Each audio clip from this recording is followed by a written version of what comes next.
اگر آپ کا کوئی رشتہ دار ہے، آپ کی خدا نخواستہ اپنے والد سے لڑائی ہو گئی ہے، آپ نے ان کو کال کرنی چھوڑ دی، بات کرنی چھوڑ دی، رشتہ منقطع کر لیا، کئی سال گزر گئے، کئی سال بعد آپ کال بھی کریں گے تو کیا آگے سے جواب ملے گا؟ اب یاد آیا ہوں، اب کال کر رہے ہو؟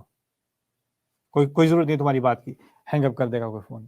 کوئی دوست ہوگا آپ کو، وہ کہے گا مجھے بھول کیوں گئے تم، میرا خیال کیوں نہیں کیا، میرا پہلے ذکر نہیں آیا، میرا پہلے بالکل کوئی خیال نہیں آیا۔ اب سمجھتے ہو کہ جیسے ایک دفعہ پکارو گے اور پکارو بھی کیوں؟ اپنی ضرورت کے لیے کال بھی کی تو اپنی ضرورت کے لیے۔ ہم اللہ تعالیٰ سے جو دعا کرتے ہیں اپنی ضرورت کے لیے کرتے ہیں نا، اللہ تعالیٰ کے لیے تھوڑی کرتے ہیں، اپنے لیے کرتے ہیں۔ اللہ تعالیٰ ایسے شخص کے بارے میں بات کر رہا ہے جس نے اللہ تعالیٰ کو بھول کر بھی، کئی سال بھول کر بھی اپنی ضرورت میں آ کر اللہ تعالیٰ کے سامنے ایک دعا پیش کی، تو اللہ تعالیٰ کا یہ رویہ نہیں ہے کہ وہ کہے اچھا آپ کیوں مانگ رہے ہو، اب کیوں میرے پاس آئے ہو؟ وہ سارا وقت جب مزے کر رہے تھے، جب گناہ کر رہے تھے، جب مجھے بھولے ہوئے تھے، تب تو میں یاد نہیں آیا، اب تمہیں مصیبت پڑی ہے تو اب میں یاد آ گیا ہوں۔ ایسا جواب نہیں دیتا میرا رب۔ میرا رب یہاں کیا کہہ رہا ہے؟ دعوت الداعی، وہ ایک پکار۔ اور وہ پکار کس کی؟ ہم سمجھتے ہیں کہ بڑا کوئی بہت ہی پہنچی ہوئی شخصیت ہوگی، کوئی بہت ہی مومن ہوگا، کوئی تہجد پڑھنے والا ہوگا، کئی نفلی روزے رکھنے والا ہوگا، حج عمرہ کرنے والا ہوگا، قرآن حفظ کرنے والا ہوگا، یا کوئی بہت زیادہ عبادتیں کی ہوں گی، تو پھر اس کا کوئی یعنی مکان بنتا ہے، کوئی اس کی حیثیت ہوتی ہے کہ وہ دعا کرنے کے لائق بنے۔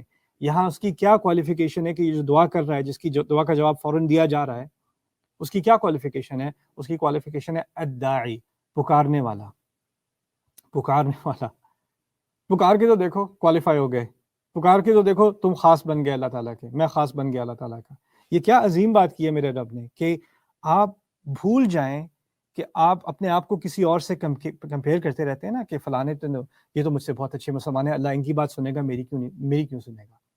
انہوں نے تو بہت اچھے کام کیے، انہوں نے بہت نیک کام کیے، میں نے تو بہت ساری غلطیاں کی ہیں، بہت سارے گناہ کیے ہیں، اللہ میری بات کیوں سنے گا؟ یہ ذہنیت اللہ نے ریموو کر دی، خاص کر اس مہینے میں بھی، ویسے تو ہمیشہ کے لیے، لیکن خاص کر اس مہینے میں بھی اللہ تعالیٰ نے یہ ذہنیت ریموو کر دی۔